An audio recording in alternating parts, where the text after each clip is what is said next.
Hi, I'm Janet Fielding. I played Tegan in Doctor Who, the five-ish Fangirls. Have a good time.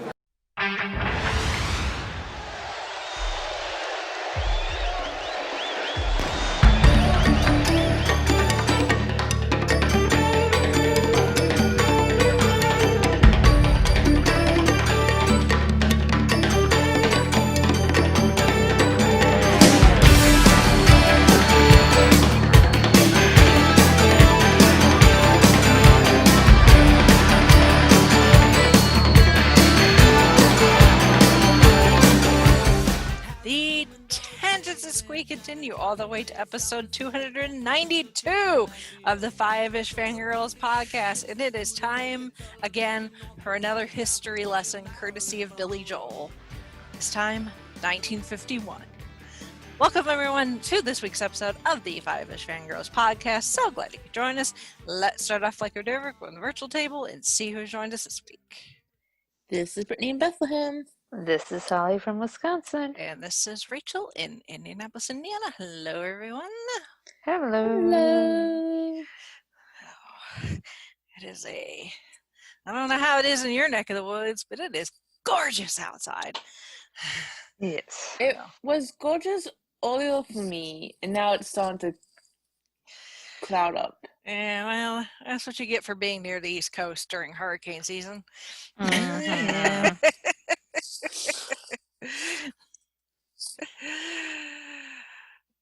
Minor thing. Speaking of which, anybody who's in path of any of the current hurricane/tropical storms, be safe. This is not a fun time. This is not a fun time of year. Okay, and on the other side of the continent, everyone who's stuck with those fires, yes. Be careful. Yep. Very much so. So, or in Chrissy's case, snow. Mm-hmm. Yeah, or a combination. Snow on the one side, fire on the other. It's just like maybe they can put each other out. Yeah. That would be nice. If it only it worked that way. Mm-hmm. Right? Mother Nature, get on that. Anyway, let's do the news. Not a whole lot of news. First up, some 10 o'clock news, unfortunately. Dame Diana Rigg has passed away of cancer at the age of 82. And I guess depending on what age you are, what generation you're part of, you probably know her on the 60s British TV show The Avengers, not to be confused with the Marvel superhero group. These were spies. That show, I've known of that show for a long time, and it's been on my list. I just never watched it, but yeah. I might have to bump that up. Yeah. But I've never watched it. But I know people who have, and they really, really, really liked it. It's like a culty, got a cult following. So, but she played Emma Peel.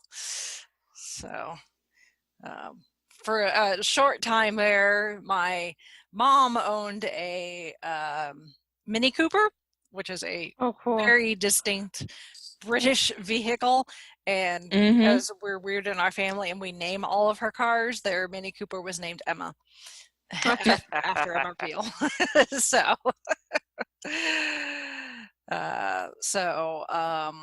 A lot of people are gonna know her from that.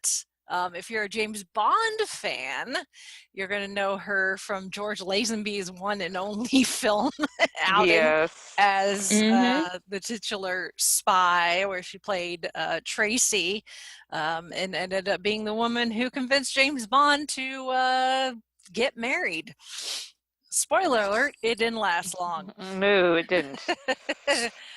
Shocking. Yep. But yeah, she is known as the woman who convinced James Bond to tie the knot, even if it did not end well. And then later in her life, she, because, you know, that's what British actors do, they pop up in other British institutions. So she did make an appearance in an episode of Doctor Who, The Crimson Aura. Yes, she Oh, that's right. She played I forgot Mrs. about that. Gillyflower.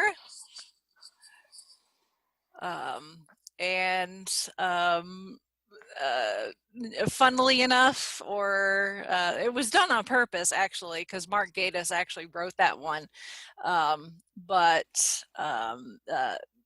If you remember in the story, Miss Gillyflower has a daughter who's blind, Ada. That was played by Diana Rigg's actual daughter. Oh, wow. Yeah. So, I thought I remembered reading something about that somewhere. Yeah.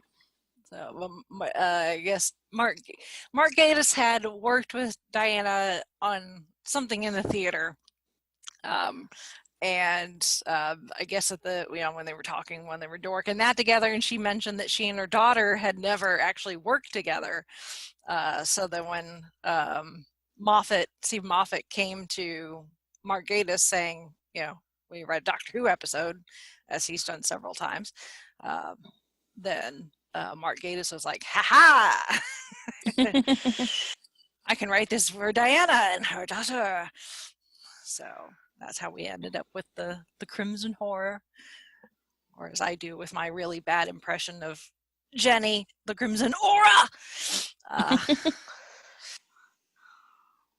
And then, of course, if you watched, TV in the last decade or so, then you probably know her best as Olenna Tyrell, or the Queen of Thorns on Game of Thrones. I can't speak. The Queen of Thorns, one of the most badass characters in all of Game of Thrones. She did things her way, and dagnabbit, I loved her. Same. And I loved the way she went out. On her terms, giving one last middle finger to the Lannisters. Will there be pain? No, I made sure of that. That's good.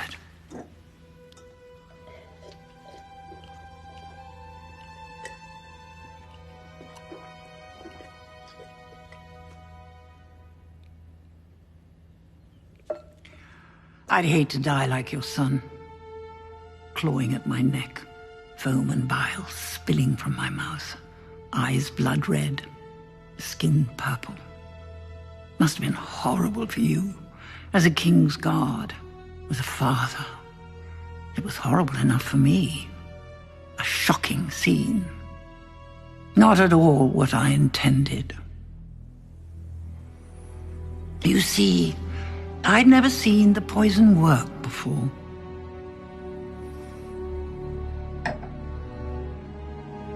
Tell Cersei. I wanted to know it was me. I did it. What you gonna do about it? Yeah, she's like, tell Cersei it was me. So that, and she's the woman we can thank for the death of Joffrey Lannister. Thank goodness. Yep. So she was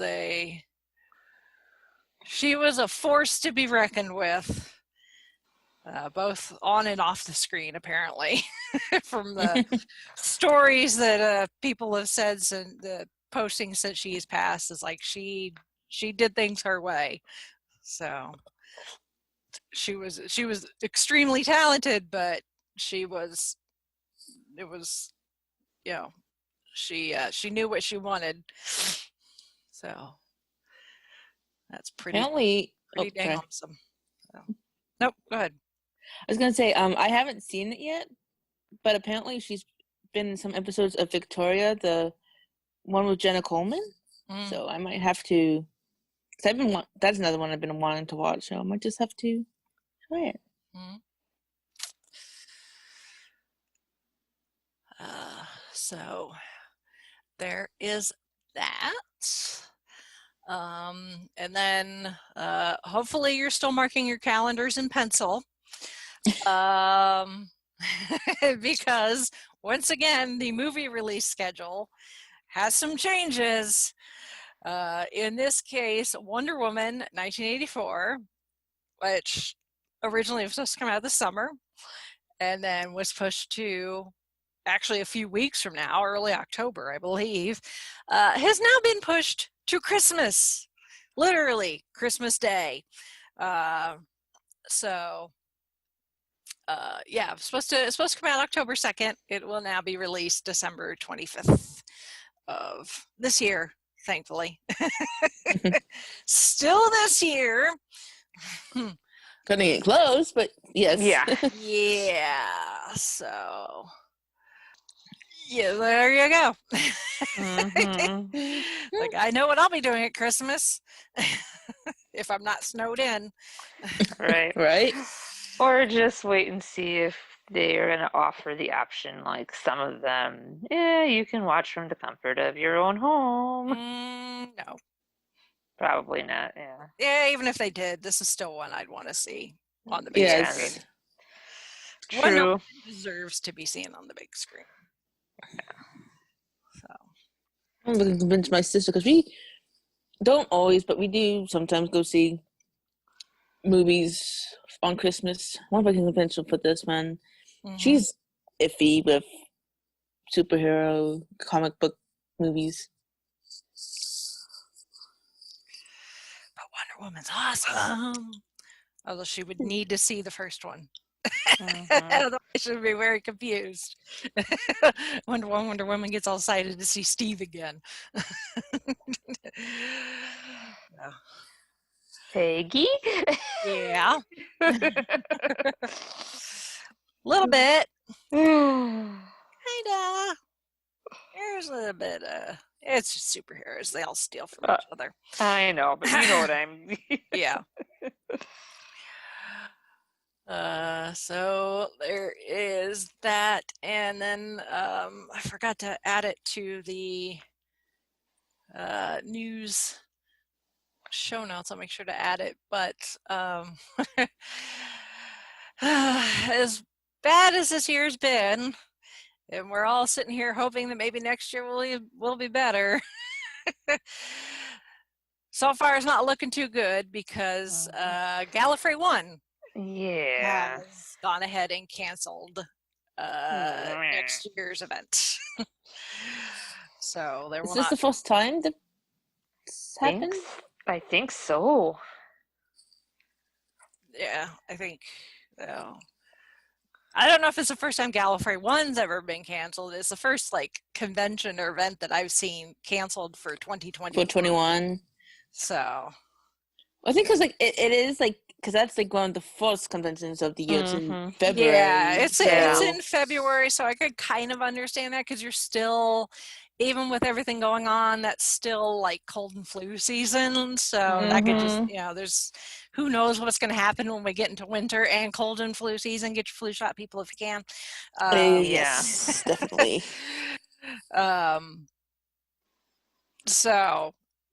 I can kind of see them, erring on the side of caution just because of the time of year that it is. But there's a part of me that's like, oh, that doesn't bode well for next year if stuff is already getting canceled. So, but we'll see. We'll just have to take a wait and see approach like we have with everything else this year. Yep.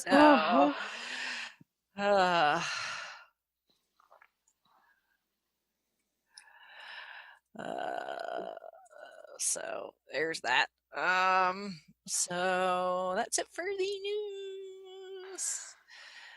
news. Moving on to feedback. We got some feedback from Shalane. And she says, as far as she knows, The Masked Singer is not going to have a studio audience for this coming season. So how that'll work with the voting, I don't know. So Unless it's judge's choice this time. maybe leave it up or to the maybe judges. Maybe they'll have like, the had a, crew do the voting. Oh, what they Tip could have your done waiters. is Yeah. maybe like there was like a lottery or a select few that Maybe it may be very select audience instead. Maybe that's a possibility where it's very limited, but still enough to justify it. I guess I don't know. I guess we'll find out Wednesday next week. Is it? Yeah, next week. Next week, as we're recording this. So the 23rd, right? Yeah. Yep. It's 26. Oh no, wait, it's the 23rd. I was looking at the wrong calendar. Yeah, it is still September. Is it? Yes. Yes. Funnily enough, although I had that same thing during a meeting at work earlier today where somebody posted something and I thought it said Thursday the 29th, and I was looking at my calendar like the 29th's not on Thursday, and I was like, oh wait, that says Tuesday. Never mind. My bad. Yeah, I got a big old calendar in front of me and I still don't know what day it is. COVID problems. Anyway, going back to Shalaine's feedback. She did pay for and watch the live action Mulan, and she says it was so, with multiple O's, good.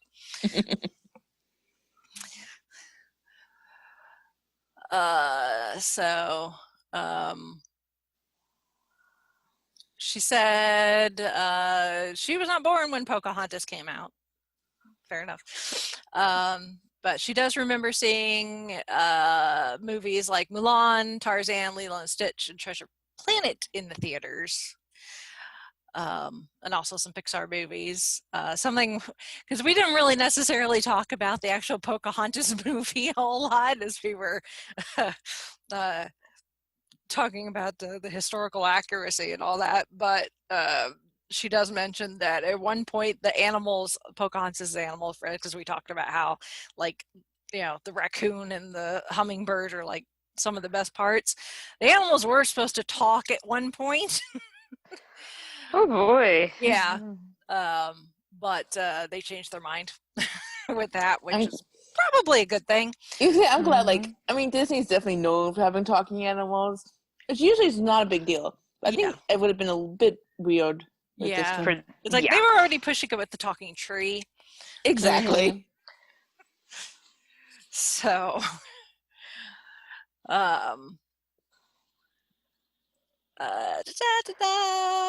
she said, yes, Alan Menken is a genius and a legend for Disney, among other things, and Broadway. And then speaking of Alan Menken, she asked if any of us have watched the Howard Ashman documentary on Disney Plus. I've not. I know people have had. They said it's very good. It'll make you cry.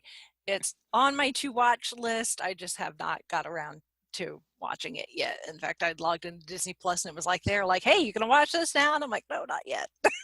Same. I don't have time. Yeah. I will find the time, I promise. There's so much. There's so much stuff and so little time. Yeah. Yeah. So, but yeah, whenever we get around to talking about Alan Menken, his working relationship with Howard Ashman will definitely be a big part of it, because those two together were a powerhouse, even though Alan Menken is a powerhouse all on his own. But, you know, it's like Lennon and McCartney, you know? Yes. You get those combinations together and it's like, holy crap, changing the world one note at a time. So, yeah, once I get through the stack of DVDs I got from the library, because those have actual due date, then I will watch the Howard. So, But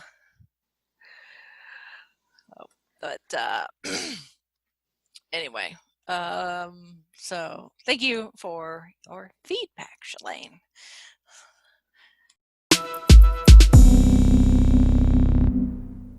You know we love reading, but sometimes it's hard to find time to physically sit down with a book, which is why the Five-ish Fangirls has proudly partnered with Audible. Audible is a leading provider of spoken word entertainment and audiobooks, ranging from bestsellers to celebrity memoirs. Whatever makes you squee, there's a perfect listen for you. Every month, members get 1 credit to pick any title, plus 2 Audible originals. Whether you're adventuring through time and space, running from dinosaurs, or capturing ghosts, with the free app, audiobooks go where you go. You can download titles and listen offline, anytime, anywhere. Even if you switch devices, you'll never lose your place. And right now, Five-ish Fangirls listeners can sign up for a free 30-day trial by going to audibletrial.com/5ishfangirls. That's 30 days to check out not only their huge collection of audiobooks, but also podcasts, guided wellness programs, theatrical performances, A-list comedy, and exclusive Audible originals you won't find anywhere else.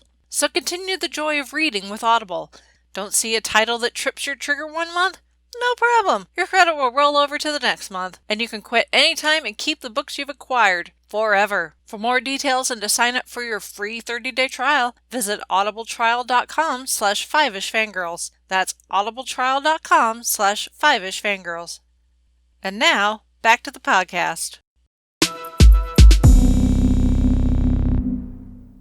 And with that, we shall move on to this week's main topic. So we're going back to Billy Joel's We Didn't Start the Fire. And we are now in 1951. So, and once again, as we go through these, we will find that there is some overlap with some of these topics. So, should be interesting. So, alrighty then. Get your thinking caps on, folks, because you're about to get a history lesson. So first up in 1951 is the Rosenbergs. So Julius and Ethel Rosenberg were a husband and wife couple that were convicted, both arrested and convicted, and received the death penalty for spying on the United States on behalf of the Soviet Union. So this should be fun. So Julius Rosenberg, who was born May 12th, 1918 in New York City, was the son of a family of Jewish immigrants from the Russian Empire.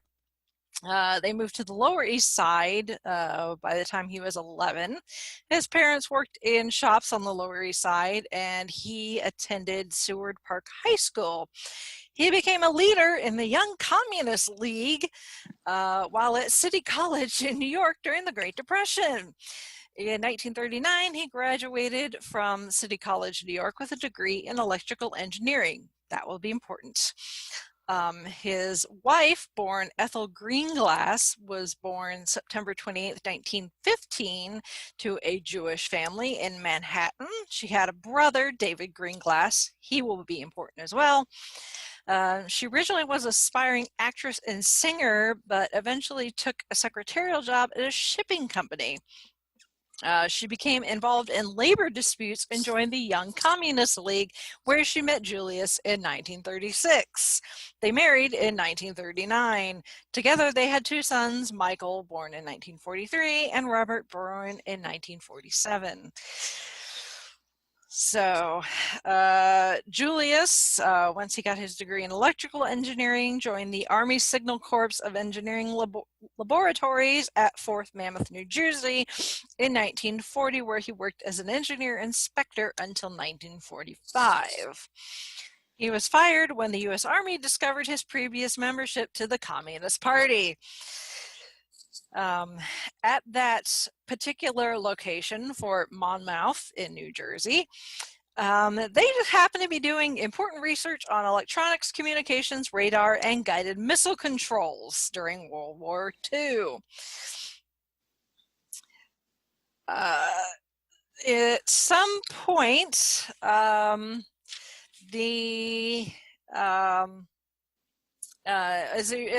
most people remember, during World War II, the Manhattan Project, where scientists came together and developed the first atomic bomb. And those were used to help end World War II in Japan by the United States. So that research had been going on for quite a while, actually. The idea of using nuclear power to create a bomb goes back to the 30s, actually. That continued through the Manhattan Project, and actually beyond that, but we'll get to that in a moment, actually. But it just so happens that Ethel's brother, David, worked on the Manhattan Project. So at some point, while the post-World War II, while the U.S. is still working on their nuclear research, and this actually moves into the second lyric, H-bomb, which talks about a hydrogen bomb, which is a second generation nuclear weapon design after the atomic bomb was the first one. So the U.S., along with other countries, were doing nuclear research, and the idea of a smaller but more effective bomb was first proposed by Enrico Fermi to his colleague Edward Teller at Columbia University in September of 1941. So, what, four months before the Pearl Harbor attack? And that was kind of the start of what would become what was known as the Manhattan Project. Once the attack on Pearl Harbor happened in December of 1941, there was a committee meeting that decided that there was an atmosphere of enthusiasm and urgency in the wake of the Pearl Harbor attack and the U.S. Declaration of war upon Japan and then Germany. So they were like, we need to get a roll on this whole nuclear technology thing here. So obviously the Manhattan Project, we know how that turned out because of the bombs we dropped in Japan. But post World War II, we've got our bombs. The Soviets, who were kind of our allies during World War II, but kind of not. The relationship there has been very muddy for a very long time, still is.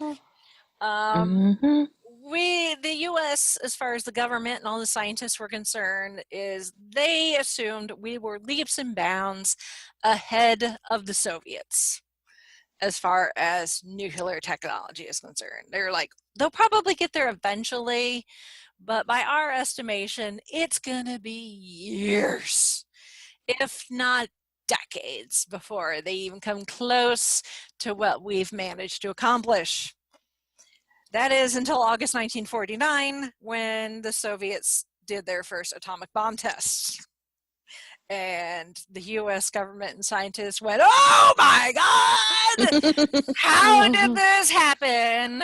This should not have happened this soon. So they all lose their crap and go, what do we do? What do we do? What do we do? Oh my God, oh my God, oh my God. Wait a minute. There must have been spies. There's no way they could have gotten this far this fast. Someone must have sent them some of our tech or information or drawings or something. So they did some digging, and they just so happened that they discovered a gentleman by the name of Fuchs, who pretty much threw up his hands and said, "Yep, I did it. You got me, but I didn't do it on my own. I had help," and pointed his finger at David Greenglass. And David Greenglass said, no, there's this other guy involved, this courier who helped move the information, and pointed his finger at this guy with the last name of Gold. And Gold was like, well, no, it wasn't just me. Greenglass, Greenglass, it's like me, Greenglass, and Fuchs. There are three of us together. It wasn't just me. We're all complicit at all this. And Greenglass was like, yeah, but it wasn't just these guys. My sister was involved too, and her husband, Ethel, and Julius, they were involved too. And my wife was involved too, but not a whole lot. Let's just see how many people we can throw under the bus. Yeah, pretty much. So then the U.S. government was like, so this is pretty much treason.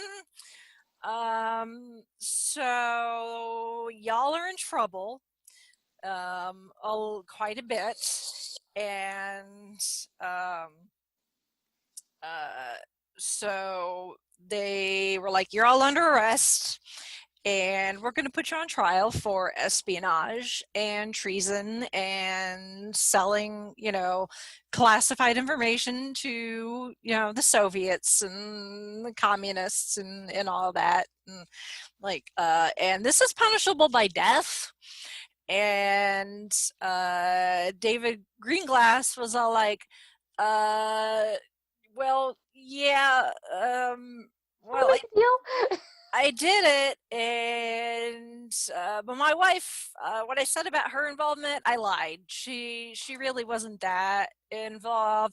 But my sister and my brother-in-law, they were totally, really, really involved, like deeply involved. Like he would bring the information from where he worked, the place in New Jersey. Like he would totally bring this information, and his wife Ethel would type up the notes for us to pass along to the courier so that he could pass it along to the communists.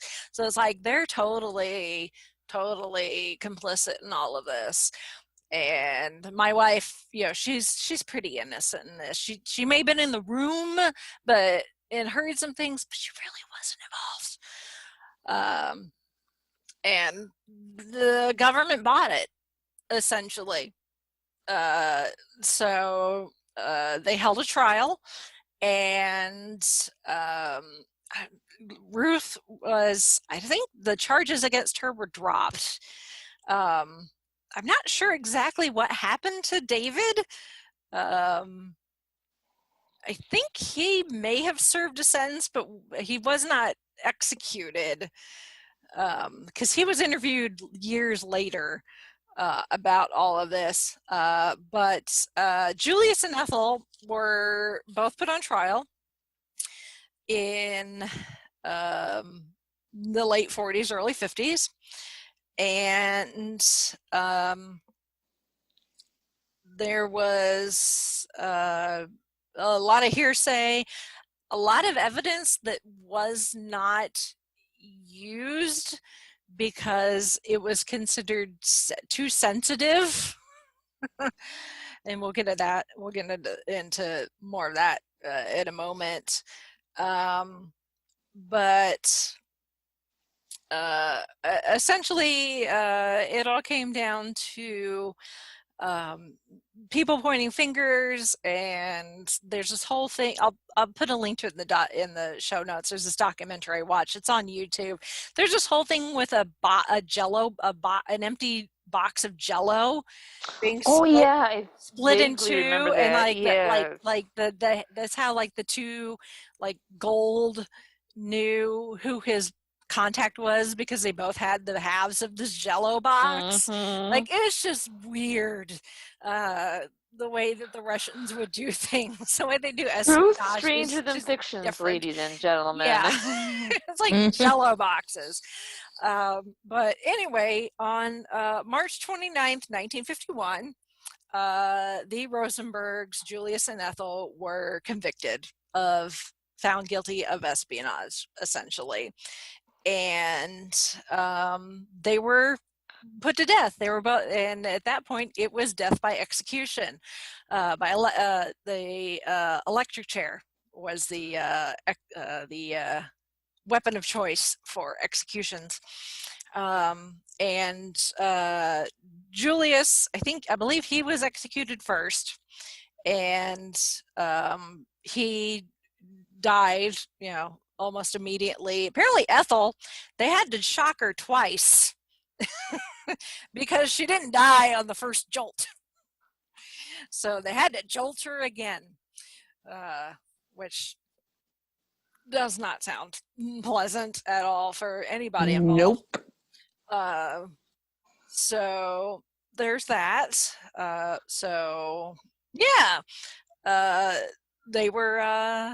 They were executed by the electric chair for espionage.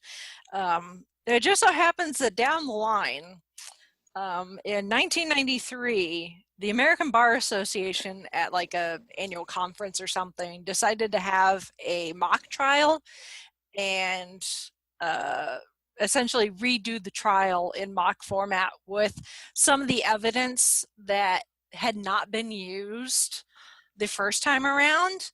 And in that case, the mock jury found them both not guilty. But after that, I believe this was even after that, there were some documents from the Soviets that were decrypted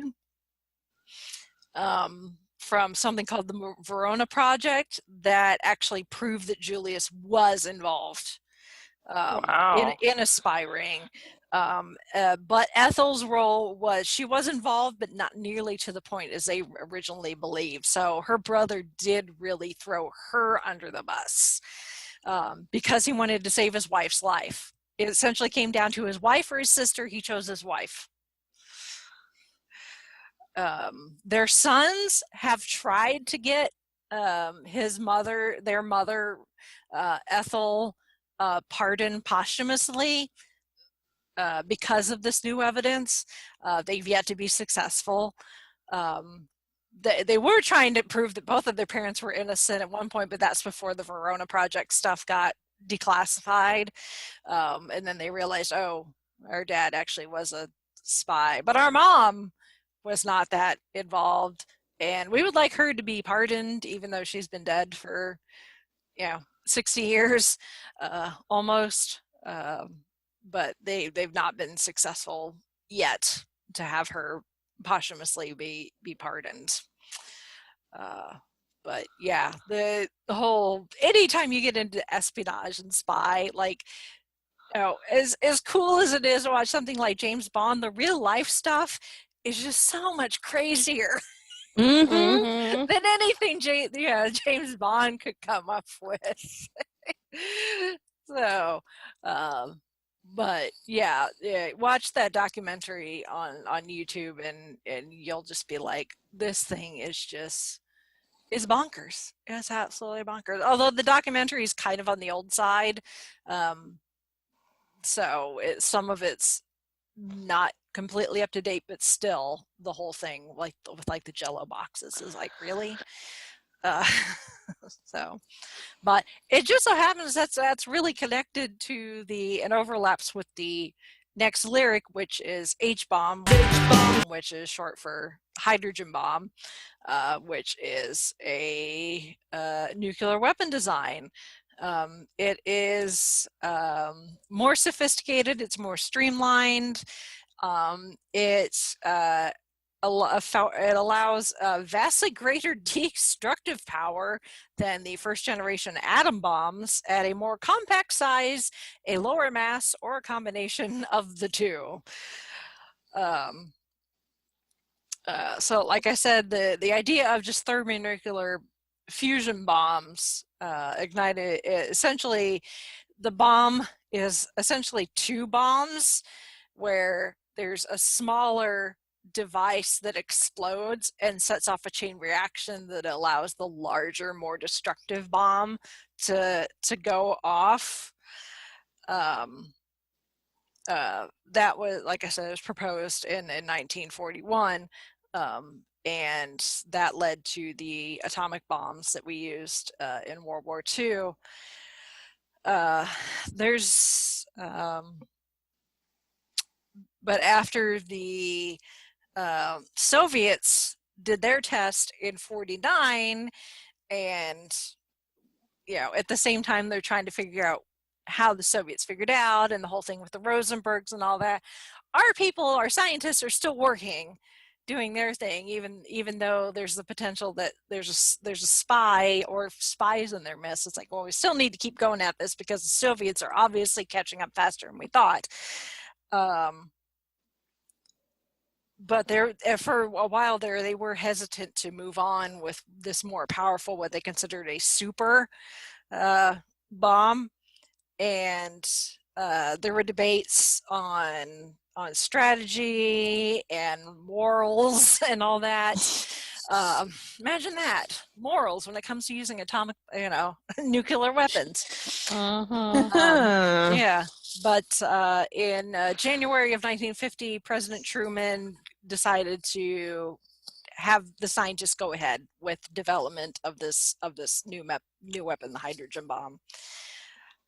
So in May 9th, 1951, Operation Greenhouse saw the test of the basic concept for the first time at a small scale. This was called the George shot, because they give them all names. And that was the very first successful uncontrolled release of nuclear fusion energy, and made all the scientists and government people go, hey, this thing might actually work. So the following year, in November of 52, what it was known as the Teller-Ulam configuration was tested at full scale, and that is what was called the Ivy Mike shot. And they did all of these tests at an island in the Eniwetok Atoll, which is just a chain of islands in the Pacific Ocean.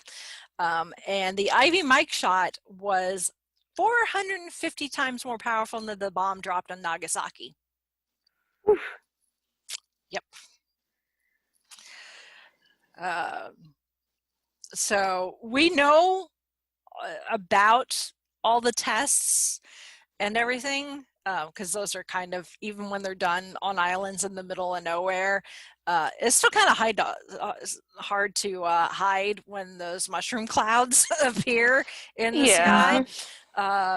So we know that there has, there's been tests and developments with nuclear power, but the thing with the Rosenbergs was it showed kind of a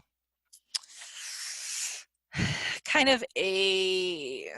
don't want to say a weak point, but it kind of is a weak point, a weird weak point in the US's idea of how things should be classified and kept secret, because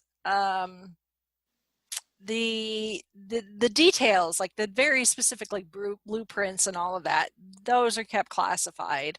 But we just know, and most, our allies and the rest of the world knows who has nuclear weapons and who doesn't, to a point. But in the U.S.,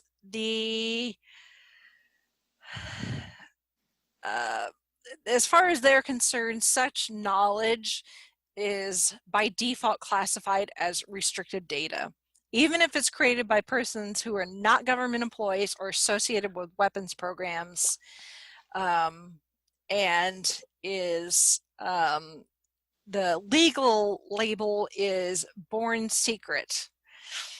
Now, born secret, as far as a legal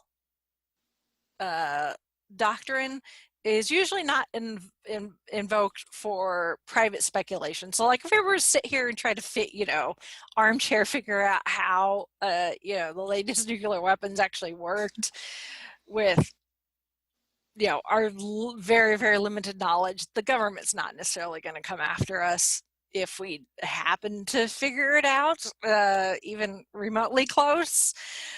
But the official policy of the U.S. Department of Energy is essentially, if information does get leaked, don't acknowledge it. Whether it's accurate or not, because, well, really, if accurate information gets leaked, don't acknowledge it, because then you're verifying that it's accurate. And that was part of the problem with the Rosenberg's trial, is there were these supposed drawings that David supplied, I think, or a combination of David and Julius and I think Fuchs supplied, or supposedly had, that were not admissible in court, because if they were accurate, then the U.S. government would be saying, yes, this is accurate, and that could get out in the public. But at the same time, if they had admitted it and it not been accurate, then it possibly could have proved that the Rosenbergs, while they were maybe trying to leak information, they had incorrect information and could have maybe worked in their favor. But because the Department of Energy has this kind of just pretend it's not out there way of handling information, it just kind of like, well, this information is just useless for this trial because we don't know whether it's accurate or not, because they won't tell us. We disavow all information we can neither confirm nor deny. Exactly. It's like, well, that doesn't help anybody except you. So, and that's the way they like it. Yeah, and apparently way after the fact, somebody, I'm sure an unnamed source, was all like, yeah, what they had was kind of correct, but it was very rudimentary. They were missing a lot of important information on their diagrams. So it's like they were on the right track, but there wasn't not enough there that really would have been helpful. So close, but no cigar. Yep. So, nuclear weapons and the Rosenbergs, everybody. That was an interesting time in the 1950s. So, moving on to not nuclear weapons. I guess a weapon of another sort. Two-fisted weapon, Sugar Ray. Not to be confused with the 90s band. I just wanna fly. Put your arms around me, baby. Put your arms around me, baby. I just wanna fly. Put your arms around me, baby. Put your arms around me, baby. Yeah. Sugar Ray Robinson, born Walker Smith Jr., May was an American professional boxer who competed from 1940 to 1965. He was born in Ailey, Georgia, to Walker Smith Sr. and Leela Hurst. He was the youngest of 3 children, with an older sister, Marie, born in 1917, and another older sister, Evelyn, born in 1919. His father was a cotton, peanut, and corn farmer in Georgia, who moved the family to Detroit, where he initially found work in construction. According to Sugar Ray, his father later worked 2 jobs to support his family, as a cement mixer and a sewer worker. Sugar Ray said, quote, he had to get up at 6 a.m. to get home, and he'd get home close to midnight, 6 days a week. The only day I really saw him was Sunday. I always wanted to be with him more. His parents separated, and he ended up moving with his mother to Harlem at the age of 12. He originally aspired to be a doctor, but after dropping out of high school in the 9th grade, he switched his goal to boxing. When he quite a switch. Yes, it was. When he was 15, he attempted to enter his first boxing tournament, but was told he needed to first obtain a AAU, that's the Amateur Athletic Union membership card. However, he could not get one until he was 18.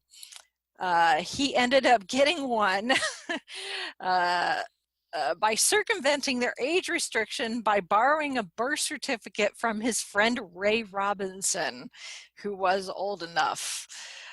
So once he got that AAU card, he was able to enter fights, boxing tournaments, and at a fight in Watertown, New York, a woman in the crowd told him at one point he was sweet as sugar, and that's where he got the name Sugar Ray Robinson. So,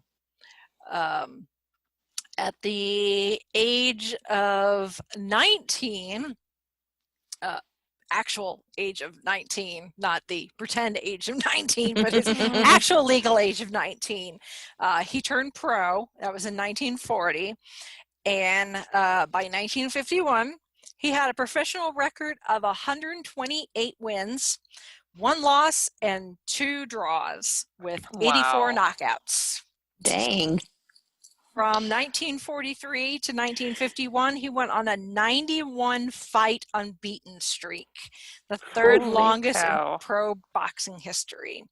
He held the world welterweight title from 1946 to 1951, and then won the world middleweight title in 1951. 4-time middleweight champion of the world, Sugar Ray Robinson, the man who made mockery of the old boxing axiom, they never come back, is currently in training at Greenwood Lakes, New York. The great boxing master is prepping to defend his middleweight crown in a September 23rd showdown with welterweight title holder Carmen Basilio. Yankee Stadium is the arena for the Battle of Champions, and here's the ex-welterweight king, unsuccessful challenger for the light heavyweight crown, and 4 times middleweight champion, Sugar Ray Robinson. After winding up the day's training, the world middleweight champion, Sugar Ray Robinson, is gracious enough to grant us an informal and exclusive interview. Let's listen in as he talks with Chris Schenkel. Ray, I must say, you couldn't find a more beautiful spot to train under. Well, thank you, Chris. I rather enjoy it here. I've spent quite a number of years here in Greenwood Lake. I find it very comfortable for training. But I suppose you've been here during the winter time when all these trees weren't quite as pretty as they are today. Oh, yes. Gee, we've had some very bad winters here. The snow really piles up here, and it gets quite cold, too.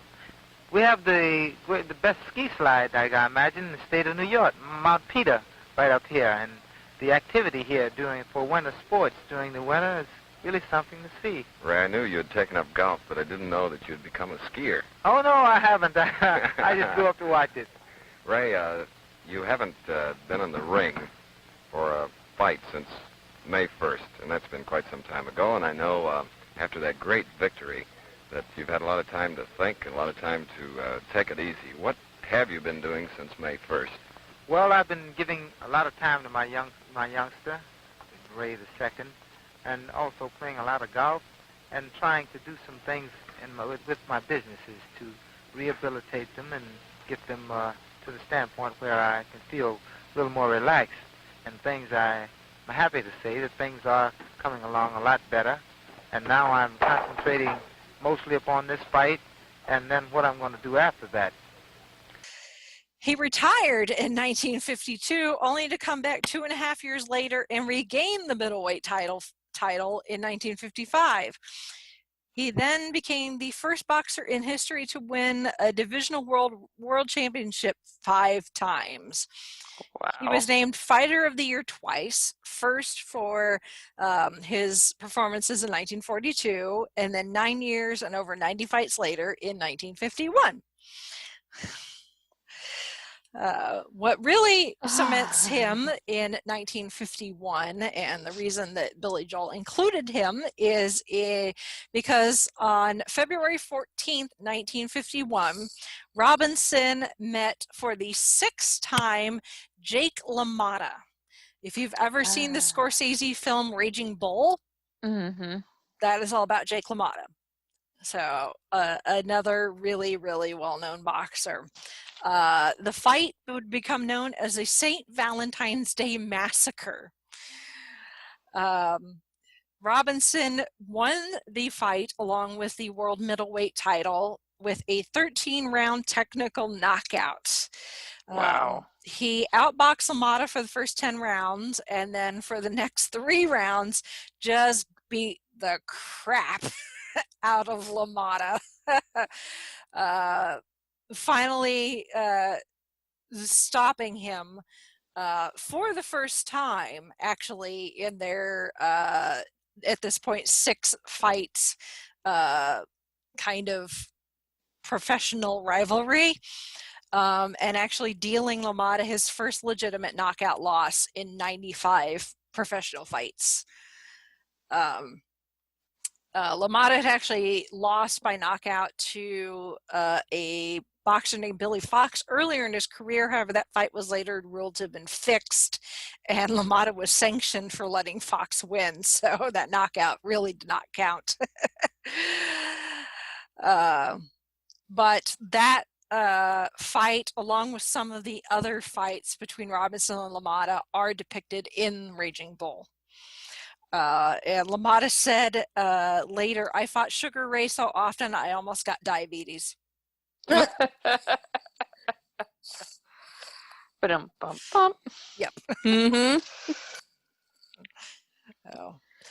To this day, Sugar Ray Robinson is considered by many to be the greatest boxer of all time. So, and really nothing to do with 1951, just his life in general. He's also considered to be one of the first professional athletes to start what we would call nowadays as the celebrity athlete entourage, where they go out and about and they're surrounded by a bunch of people. Essentially catering to their every whim and making them look good. He was one of the first professional athletes to do that. So think of that next time you watch Raging Bull, I guess. All right. Moving on, our next lyric is Panmunjom, also known as Panmunjeon, which is located in Kaesong, North Hwanghae Province, North Korea. It is a village just north of the de facto border between North and South Korea, where the 1953 Korean Armistice Agreement that paused the Korean War was signed, as we mentioned when we talked North Korea and South Korea. Technically, the Korean War is still going on because a treaty was never signed. Mm-hmm.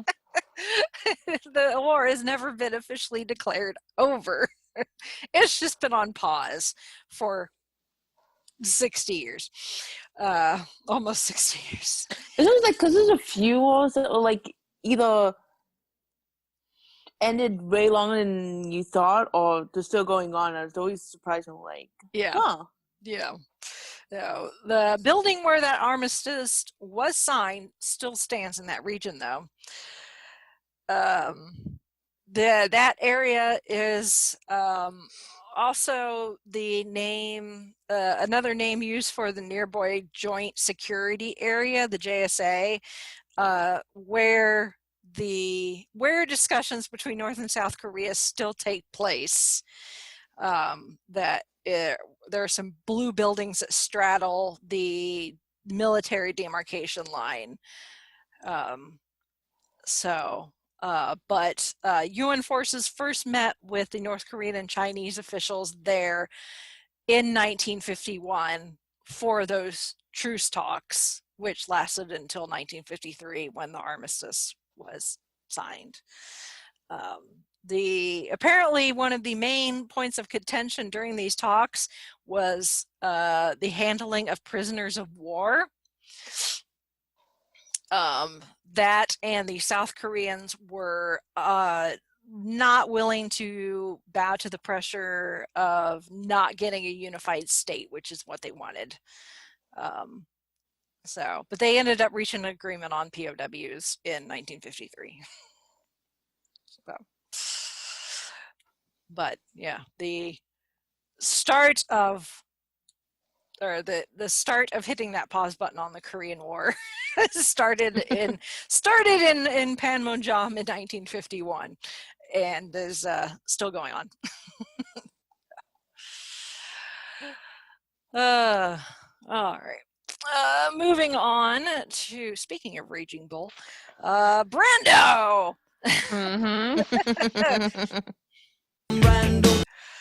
Although Raging Bull is not why he's lumped into here. Marlon Brando Jr.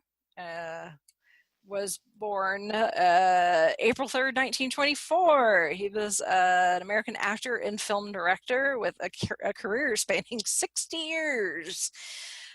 During which he won the Oscar for Best Actor twice. He was also an activist for many causes, including the Civil Rights Movement and various Native American movements. He was born in Omaha, Nebraska, to Marlon Brando Sr., a pesticide and chemical feed manufacturer, and his mother, Dorothy Julia Pennebaker. He had two older sisters, Jocelyn, born in 1919, and Frances, born in 1922. His mother, known as Dottie, was pretty unconventional for the era that she grew up in. She smoked, she wore pants, and she drove cars. She herself was an actress and a theater administrator, and at one point she actually helped Henry Fonda begin his acting career. Wow. Yeah. However, she was an alcoholic and often had to be brought home from bars by her husband. In his autobiography, Brando expressed sadness when writing about his mother. The anguish that her drinking produced was that she preferred getting drunk to caring for us. Both Brando's mother and father eventually joined Alcoholics Anonymous. For all the sadness that he had for his mother, he carried a lot of animosity for his father. He stated, "I was his namesake, but nothing I did ever pleased or interested him. He enjoyed telling me I couldn't do anything right. He had a habit of telling me I would never amount to anything." Around 1930, the entire family picked up and moved to Evanston, Illinois, when his father's work took him to Chicago. His parents separated in 1935 when he was 11. His mother took the 3 kids and moved to Santa Ana, California, excuse me, where they lived with her mother, so his grandmother. But in 1937, his parents reconciled, and by the next year, they left Evanston and moved to a farm in Libertyville, a small town north of Chicago. Between 1934 and 1941, he worked as an usher at the town's only movie theater, the Liberty. Brando, whose childhood nickname was Bud, was known for being a mimic in his youth. He developed an ability to absorb the mannerisms of children he played with and displayed them dramatically while staying in character. In the biopic, the TCM biopic Brando the Documentary, which came out in 2007, done by TCM, his childhood friend George Englund recalls Brando's earliest acting as imitating the cows and horses on the family farm as a way to distract his mother from drinking. Eventually, he decided to, both of his sisters went into the entertainment industry, and he ended up following along, and he did stage work mostly, eventually working his way to film. And he became really well known in Hollywood, and got his first Academy Award nomination for playing the role of Stanley Kowalski in the 1951 film adaptation of Tennessee Williams' play A Streetcar Named Desire, which that role he had originated actually on Broadway. That's where we get the Stella! Yep. And for those that don't know, Streetcar Named Desire tells the story of a Southern belle, Blanche Dubois, who, after encountering a series of personal losses, leaves her aristocratic background seeking refuge with her sister and brother-in-law in a dilapidated New Orleans apartment building. Sally, tell us a joke. Tell us a funny little story to make us all laugh. I don't know what's the matter, we're all so solemn. Is it because I've been stood up on my beau? It's the first time in my entire experience with men, and I've had a good deal of all sorts, that I've actually been stood up by anyone. Oh, I don't know how to take it. Tell us a funny little story, Stanley. Something to help us out. I didn't think you liked my stories, Blanche. I like them when they're amusing, but not indecent. I don't know any refined enough for your taste. Well, then, let me tell one. Yes, you tell one, Blanche. You used to know a lot of good stories. Now, let me see. I had to run through my repertoire. Oh, yes. I love parrot stories. Do you all like parrot stories? Well, this one's about the old maid and the parrot. This old maid, she had a parrot that cursed a blue streak and knew more vulgar expressions than Mr. Kowalski. The only way to hush the parrot up was to put the cover back.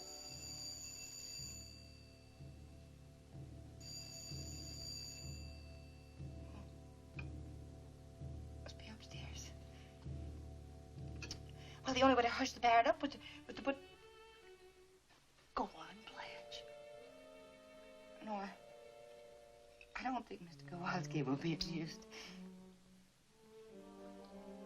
Mr. Kowalski is too busy making a pig of himself to think of anything else. The face and your fingers are disgustingly greasy. Go wash up and then help me clear the table.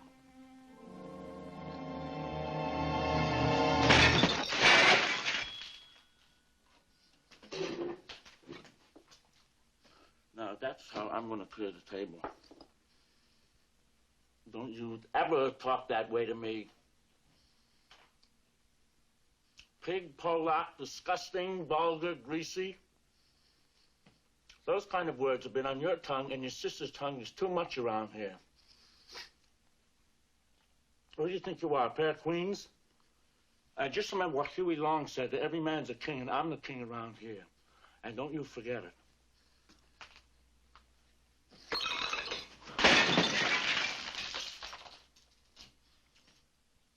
My place is all cleared up now. You want me to clear yours?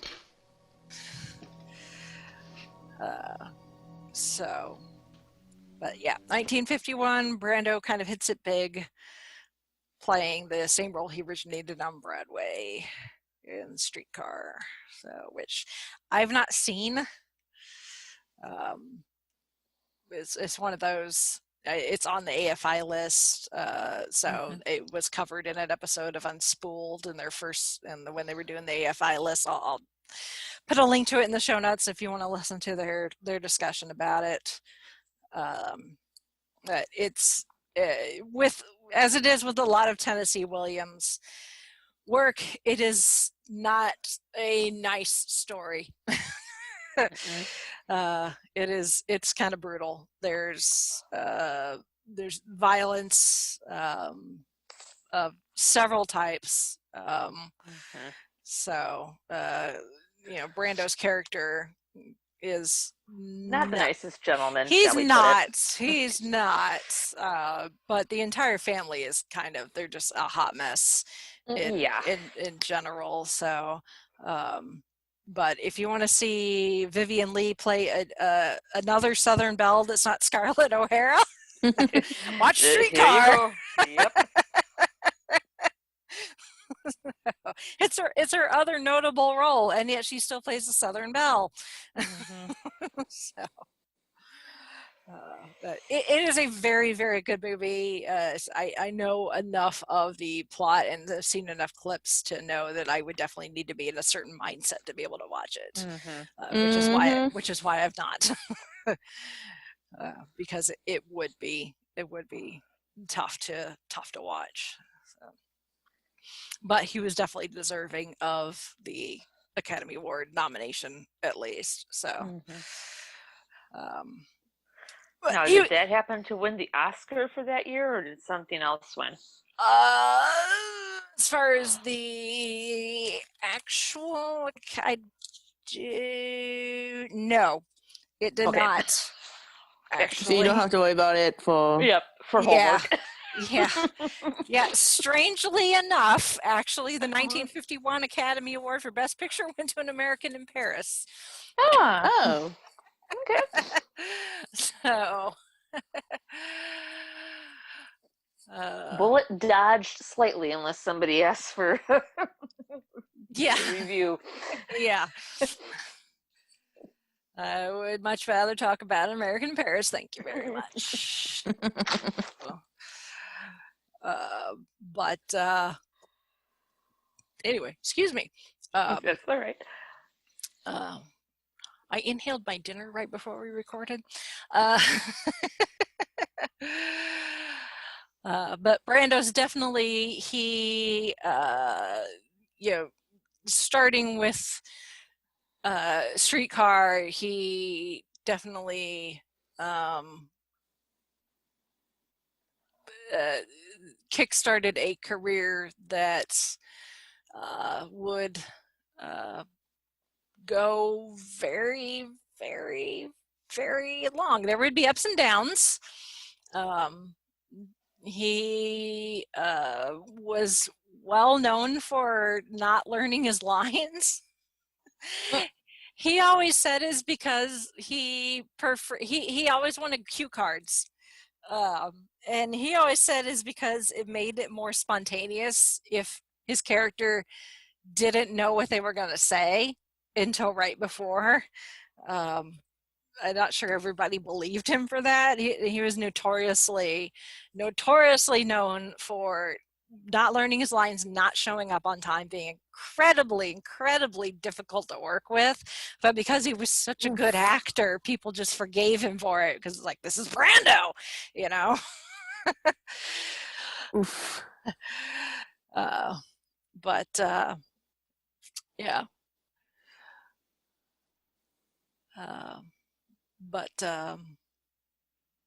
Yeah, he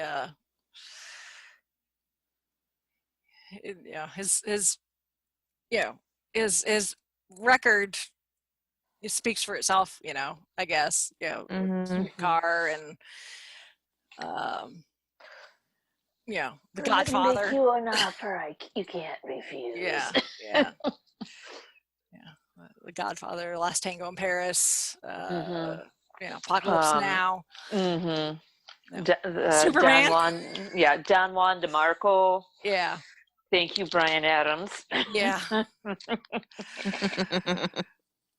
Yeah. So. Yeah. So. He's a interesting character. So. He played some too. Yep. Yeah. Yeah. I guess he has nothing to do with Raging Bull. I'm thinking of On the Waterfront, which is also Raging Bull is De Niro. Similar in yes. Similar in look and acting style. Right, and you got and De Niro and Brando. They both kind of have played the same roles over the course of their career, so it's very well, just like and they're both boxing stories. That's why right, I think I was kind of confused because On the Waterfront's also about a boxer. So,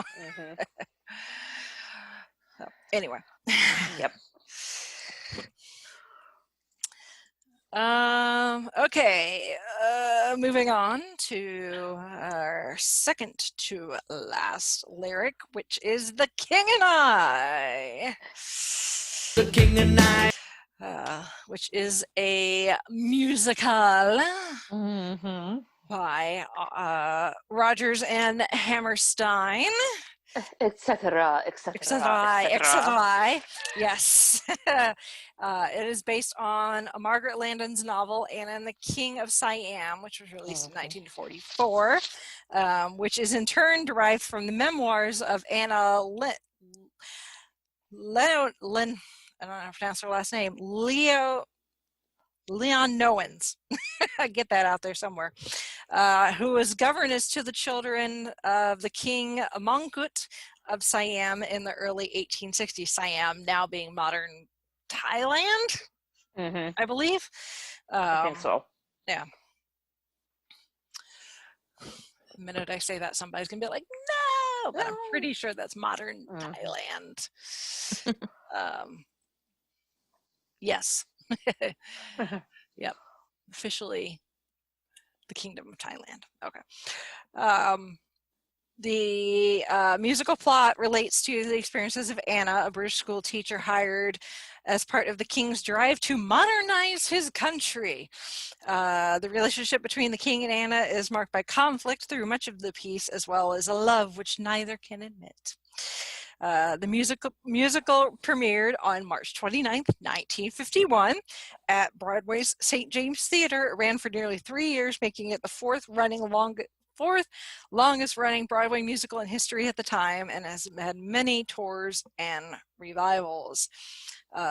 The musical came about because theatrical attorney Fanny Holtzman was looking for a part for her client, veteran leading lady Gertrude Lawrence. Holtzman realized that Landon's book would provide an ideal vehicle and contacted Rodgers and Hammerstein, who were initially reluctant but agreed to write the musical. The pair initially sought Rex Harrison from My Fair Lady to play the supporting part of the king, a role he had played in a 1946 film, which was not a musical, made from Landon's book, but he was not available. So they settled on a young actor and television director named Yul Brynner.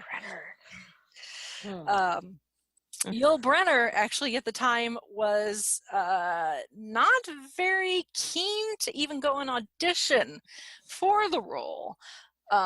He at that point had done stage work and had a mediocre success, but now he was working in television as a director and was really reluctant to go back on stage. But at the urging of his friend Mary Martin, another star of the stage. Thank you, Mary. Yes, she urged him to give it a shot. He read the script and was fascinated by the character of the king and became very eager to perform in the project. and kind of the rest is history. He got the part in the original Broadway run, and it became his best known role. He ended up appearing in the original Broadway production in 1951 and later touring productions, as well as a 1977 Broadway revival, a London production in 1979, and another Broadway revival in 1985. Holy cow. Along with playing, he won a Tony Award for both the first Broadway production in 1951 and the last Broadway production in 1985. So he won a Tony Award for the same role like 30 years apart.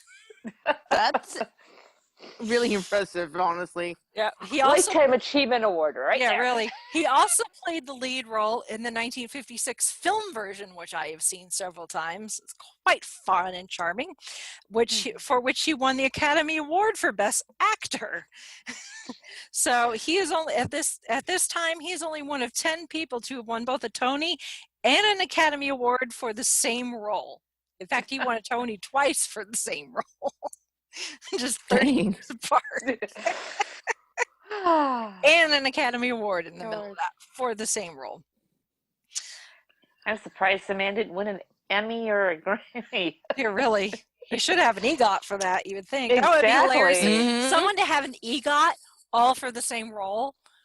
That would be really impressive. I mean, an EGOT is pretty impressive to begin with, but it would really be impressive to get it all for the same thing. So he possibly could have, because there was a short-lived TV series called Anna and the King in 1972 where he played the same role again. Oh, geez. So it could have been possible. It's hilarious how he was so lunked it, and then he went on playing how many different versions of the same guy? Well, just on stage, he played the part 4,625 times. Holy! To paraphrase Blazing Saddles here, it's good to be the king. Mm-hmm. Indeed. Mm-hmm. Oh, yeah. He got the part. If you've ever seen images or seen the movie, you'll know that one of his defining attributes is the bald head. He shaved his head and proceeded to keep his head shaved for the rest of his life. Probably because he kept playing this part, but because it made him so distinct too. Mm-hmm. It helped him to stand out. In fact, if you ever see someone with a completely shaved head, that look is known as the Yul Brynner. To have a completely shaved head like that. So, his role as the king in The King and I is just so entrenched in media and entertainment and popular culture that it's almost indistinguishable. In fact, he gets name dropped in the song One Night in Bangkok. That's right. Bangkok, oriental setting, and the city don't know what the city is getting. The creme de la creme of the chess world in a show with everything but Yul Brynner. Time flies, doesn't seem a minute since the Tyrolean Spa had the chess bars in it. All change, don't you know that when you play at this level, there's no ordinary venue? Because it takes place in Bangkok, Thailand, and there's a line in there about how this has everything except for Yul Brynner. The only thing it's missing is Yul Brynner. Thank you, Murray Head. Yeah. Yep. Which apparently Yul Brynner found that quite fun that he got name dropped in that. So because he passed away in 85, 86, something like that. He did the last Broadway revival in 85, and his last performance in that was 6 weeks or something like that before he died of lung cancer. Wow. Yeah. Yeah. He was a habitual smoker when he was younger and gave it up because it made him a better singer and performer, But the time that he did smoke, unfortunately, long term, he ended up getting diagnosed with lung cancer down the line, and it ended up killing him in the 80s, unfortunately. So, but dagnabbit, his role. And I love that movie. It's just it's him and his interactions both with Anna and like his children. Like when Anna first shows up and he presents they do the parade of the royal children, and he's standing there, and like at one point he's got a set of twins that comes out, and he just kind of raises two fingers like, ha, two of them. Yeah. And The King and I, it's such a fun. It is fun music. I mean, it's classic Rodgers and Hammerstein, with some very, very catchy tunes like "Getting to Know You" when it was having a school teaching session with the children, and getting to know you, getting to know you, getting to know all about you, getting to like you, getting to hope you like me, getting to know you, putting it my way, but nicely. You are precisely my cup of tea. Getting to know you, getting to feel free and easy. When I am with you, getting to know what to say. Haven't you noticed, suddenly I'm bright and breezy because of all the beautiful and new things I'm learning about you day by day. Later towards the endish, 2/3 of the way through, when there's a party and Anna is teaching the king how to dance like the Westerners do, and shall we dance? Shall we dance? 1, 2, 3, and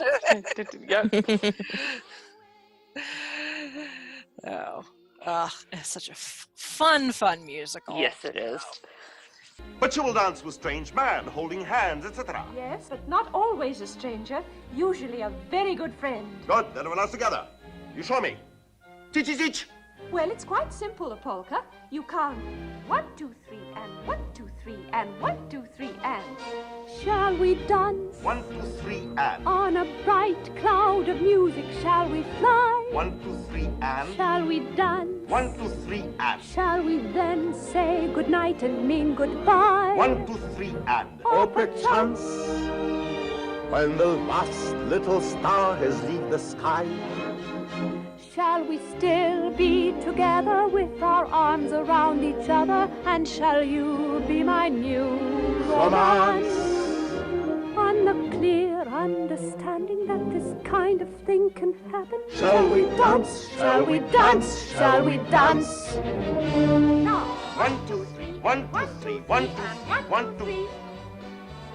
Something wrong. I know, I forget that. Next time I remember. 1, 2, 3, and 1, 2, 3, and 1, 2, and 1, 2. Splendid, Your Majesty. Splendid. If you haven't seen it, what are you waiting for? Yeah. Pop it in. Yes. Yeah. Yeah. Unfortunately, that's not one that I've got. Is that one I've not got to see on stage? Now that I think about it, I don't think so. I know that's definitely one I would have I wanted to see live, but yeah. So yeah, you can't go wrong with a Rodgers and Hammerstein musical of any sort. So, but that's definitely, and I think that's one that's probably it's well regarded, but it's probably not one you first think of when you think of Rodgers and Hammerstein. So probably when most people think of Rodgers and Hammerstein, they first think of Oklahoma. Yeah. So. And then you have to burst out in song. Oh, no, I'm not going to sing. Dun, dun, dun, dun, dun, dun. Yeah. Yeah. Well, we'll have to do Or a the Rogers Sound of and Music. Hammerstein. Yeah, we're gonna have to do a Rogers and Hammerstein episode somewhere down the line. Yep. And we'll all really, really bite our tongues not to bust out in song. Oh, yes. Yeah. You don't want to hear us sing. This is why I add audio clips when we do things like this. You don't have to listen to us sing. I already pulled the music clips from The King and I, knowing this was coming. So you're welcome. Yay, thank you. YouTube copyright claim be damned. You don't want to hear us sing.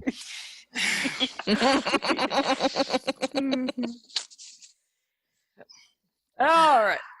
Moving on to our last one, and the last one, actually, I don't have a lot to talk about because I've never read this book. So, but The Catcher in the Rye. And The Catcher in the Rye. You ain't missing a whole lot. Yeah, that's what I gather. I had to read it for high school, and I wasn't the avid reader that I wasn't too. Yeah. I struggled with that one. Yeah. It's a novel by J.D. Salinger. It was partially published in bits in serial form between 1945 and 1946, but then was released as a full novel July 16th, 1951, hence its edition here. It was originally intended for adults, but it has really become a novel more read by adolescents because of its themes of angst and alienation. And it's also seen as a critique on superficiality in society, and that's because our lead protagonist, Holden Caulfield, is a teenager. He's 16 going on 17 through most of the book. It's read, it's very, very popular around the world. About 1 million copies of it are sold each year. There's been more than 65 million books sold since it was originally published in 1951. And Holden Caulfield, our protagonist, has really kind of become an icon for teenage rebellion. But it also deals with issues of innocence, identity, belonging, loss, connection, sex, and depression, which is why I really want to read it. And it's not one that I had to read in high school. I know it is one that, depending on where you live and where you go to school, it was probably either mandatory or it was banned. Yeah. It is a very, very common book to end up on the banned reading list. Yes. In certain parts of the world. But it is not one that I had to read in high school. I don't even know if it was an option. The only novel I remember having to read in high school was The Great Gatsby. But the book, it's interesting because it is from the perspective of a teenager, and his reaction to the world around him, both with his siblings, his parents, his schoolmates, other adults that he encounters throughout the story. There's a lot of colloquialisms in it that actually we still use. Some not so much, like chewing the fat. That's a phrase that at least I use sometimes. But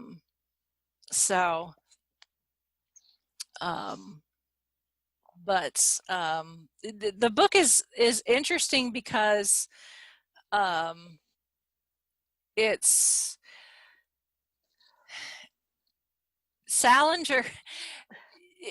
You've got the book and it's sold 65 million copies, but for being one of those kind of institutional literary works, from the past, century or whatever, that's so steeped into popular culture, it's never been adapted for film because Salinger never wanted it to be adapted to the screen.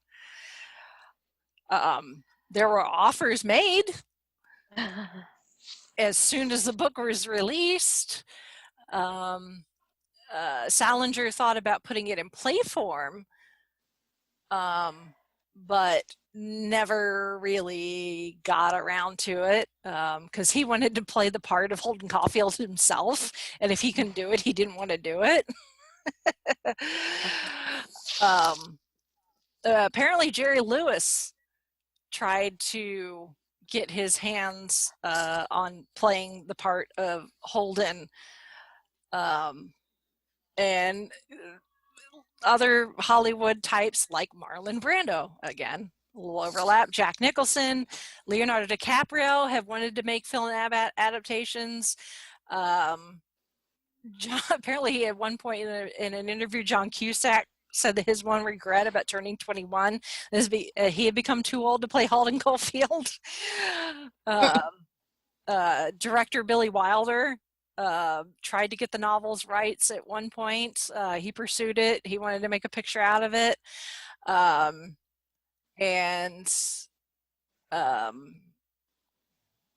Apparently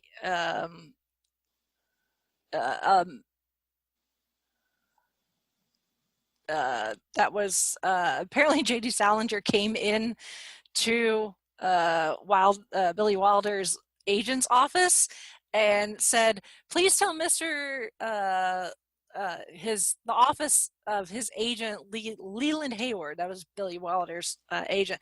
Apparently, a young man came into Hayward's office and said, "Please tell Mr. Leland Hayward to lay off. He's very, very insensitive," and walked out. But apparently, that was J.D. Salinger. So, Elia Kazan tried to do a stage adaptation. Salinger denied it.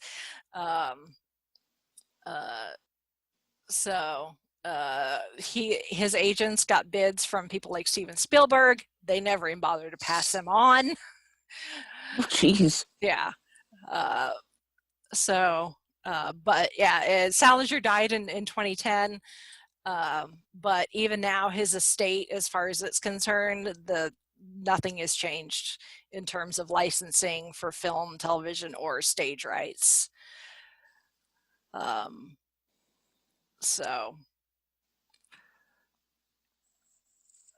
it's not happened yet, and may never will. So. Oh, no, and like I've never read Catcher in the Rye, but I knew like how how popular it is, how well known it is.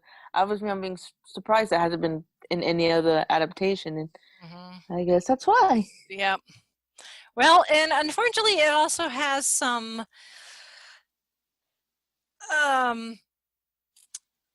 not good popular culture ties to it as well. Sure.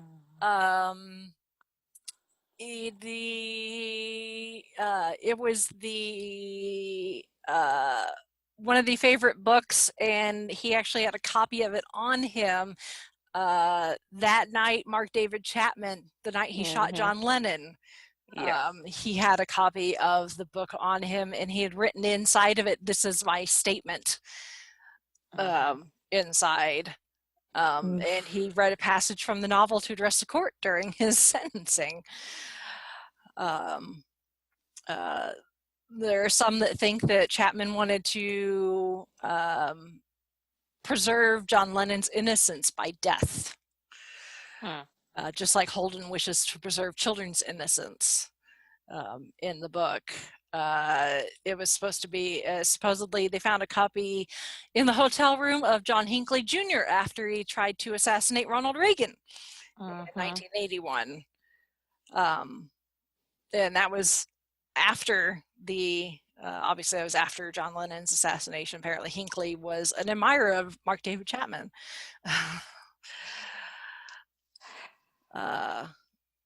So, yeah.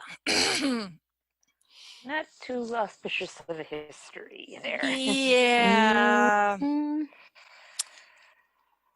Yeah. So, whether that has anything to do with it not being adapted, it might have something to do with it. Although it seems like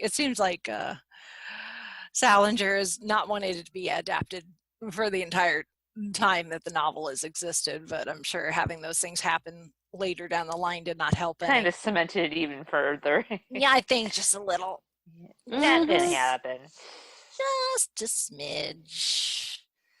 So, yeah, but I've never read it, and I probably never will because I have no desire to. So. You're not missing much. Yeah, from what I remember. Yeah. So, my guess is it would probably just make me angry. I remember, like, at one point I wanted to read it because I think it was like one of those. It was like on the list of like 50 books that you have to read or whatever. Yeah. And like when I was kind of reading about it, I'm like, maybe not so much. Yeah. Yeah. So, well, but that is it for 1951.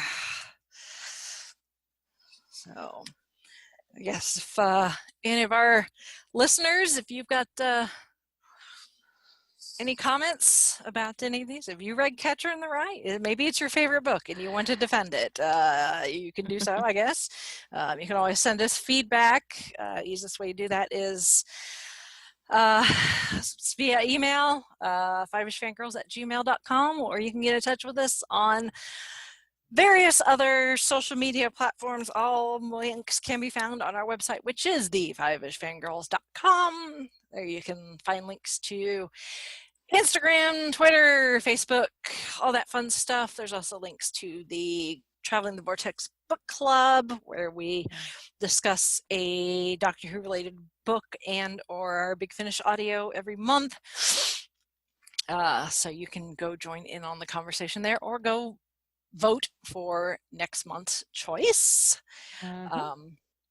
If you wish to support us with your hard-earned cash, please do not feel obligated to do so. But if you feel so inclined, you can do that a number of ways. We have a Patreon where you can give us a monetary support on a monthly basis. There's Ko-fi, where you can give us just a one-time donation. There is our Redbubble shop, where you can buy shirts and mugs and stickers and all sorts of things with our logo, along with a number of other designs. New designs are popping up every now and then. I've added one, two, couple, I think, recently. I lose track. I've added a couple more in the last month or so, I think. So it's always a fun surprise when new designs go up. So there is that. There's also a couple of affiliate links. If you decide to use those, we get a kickback from that. There's our Amazon affiliate link.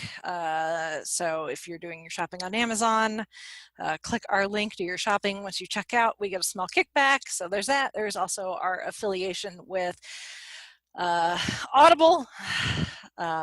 So if you have not yet joined Audible, you can use our link, get that 30-day free trial, and we get a kickback from that as well. So plus, we're always grateful for your support, your shares, your likes, your comments, your just your interaction with us in any form or fashion. So monetarily or otherwise, we greatly appreciate it. So. Alrighty then, so with that, we shall sign off for this week. This is Brittany and Bethlehem saying goodnight. This is Holly from Wisconsin saying good evening. And this is Rachel in Indianapolis, Indiana. Have a good one.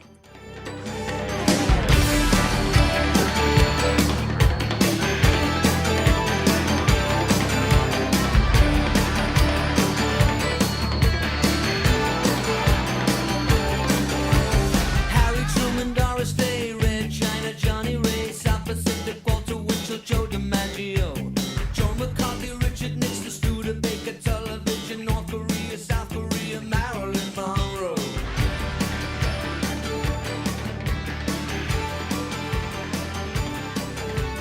Rosenberg's H-bomb, Sugar Ray, Panmunjom, Randall, the King and I, and the Catcher in the Rye, Eisenhower vaccine, England's got a new queen, Marciano, Liberace, Santana, goodbye.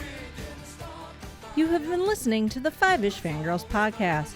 You can find more episodes and information at thefivishfangirls.com. Any and all books, movies, games, and any other forms of media mentioned are owned and operated by the respective copyright holders. No copyright infringement is intended or implied. If you wish to support the show, the easiest way is to leave us a rating and review. More ratings and reviews will make it easier for others to find the show.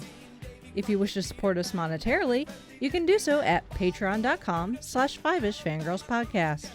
All money goes towards fees and equipment to keep the show going. For official Five-ish Fangirls merchandise, visit redbubble.com/people/5ishfangirls. We love hearing from our listeners and encourage feedback. You can email us at fiveishfangirls@gmail.com. You can also like and follow us on Facebook at facebook.com/5ishfangirls. Thank you so much for listening, and may the squee be with you. Children of the little mind. Buddy Holly, Ben Hur, Space Monkey, Mafia, Hula Hoops, Castro, Edsel is a no-go. U2, Sigmund Rhee, Paola and Kennedy, Chubby Checker, Psycho, Belgians and the Congo. We didn't start the fire. It was always burning since the world's been turning. We didn't start the fire. No, we didn't light it, but we tried to fight it. Hemingway, Eichmann, stranger in the strange.